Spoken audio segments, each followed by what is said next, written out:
everyone? Welcome to another video on my channel. I am Marshall3498. In today's motovlog topic, what I'd like to talk about is types of motorcycle racing that I watch.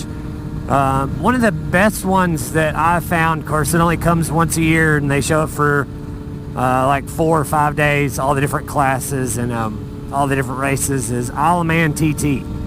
And for those of you who don't know what this is, that is, I'll give you a little brief history on it. What it is an island out in the Irish Sea in Europe, England area.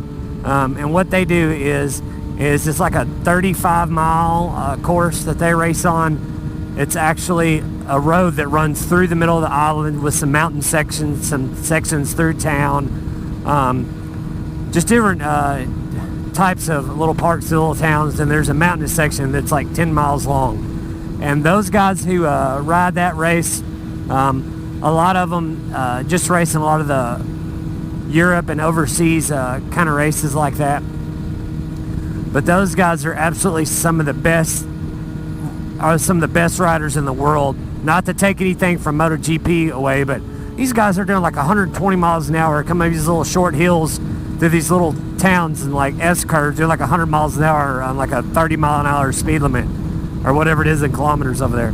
And they're doing that, and they're jumping the whole bike, you know, like, I don't know, seems like, you know, at least close to a foot off the ground and hardly even letting off. And the bike lands and the rear hits first, just like jumping a dirt bike or something, and the front hits, and then absolutely back on the throttle again, wide open and gone. It is insane. They're actually so far leaned over in a lot of the sections, you know, to make an S-turn, to make it straight, so to speak, as they go through the middle of it, obviously, because it's just a 2-lane little road like this.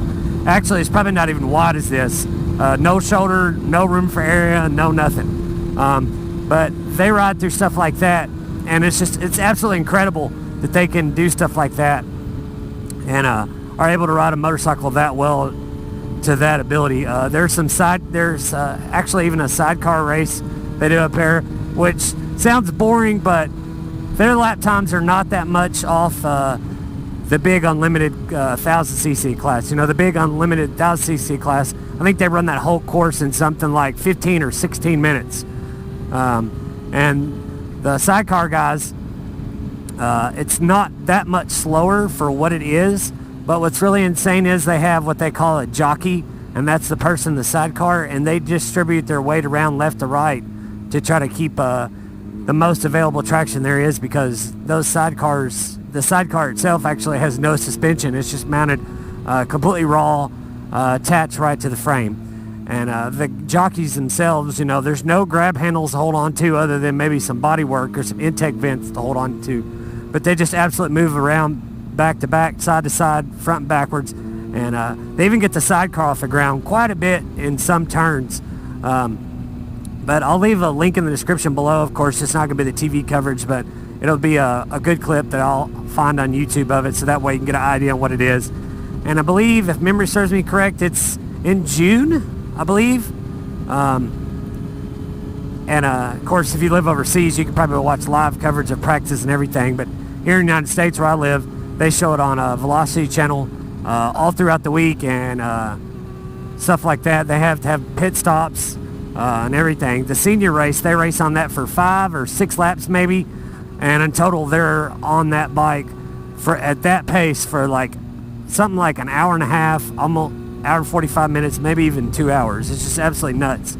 But another kind of form of racing that I really enjoy, although I'm not a dirt rider, so to speak, but it's some really close, intense, really bar-to-bar battle racing, is Monster Energy Supercross. And that kind of gets me ready for the riding season coming up, because it starts, you know, early winter and runs to like, I don't know, April or something like that. But they had some really good racing this past year in 2017 season. Ryan Dungey retired, one of the sport's greatest, just about so far, completely, in my opinion. But you know, the thing about the Monster Energy Supercross that I like I said, is bar to bar, wheel to wheel. There's sometimes even some little bit of jawing and some pushing and shoving after races. It gets pretty intense. You know, the course is so small, they're racing like football stadiums and stuff.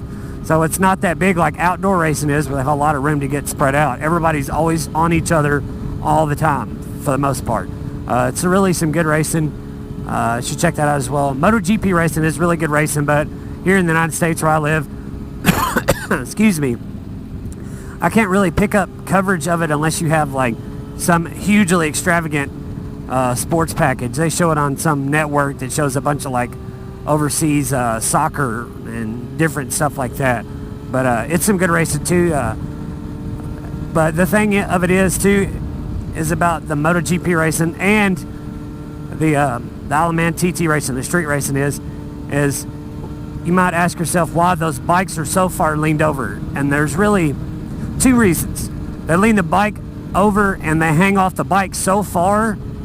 It's really about hanging off the bike, because the farther they hang off the bike, the less lean angle they have to put in the bike, and that gives them the most available traction possible, because those guys are running lean angles like none of us can on the street. It's like, I want to say it's like right at 40 degrees. You know, the average street rider, you know, they may get pretty close to that, but I mean, a lot of times I've watched some actual documentary stuff on that, and they really slow down and show video of that.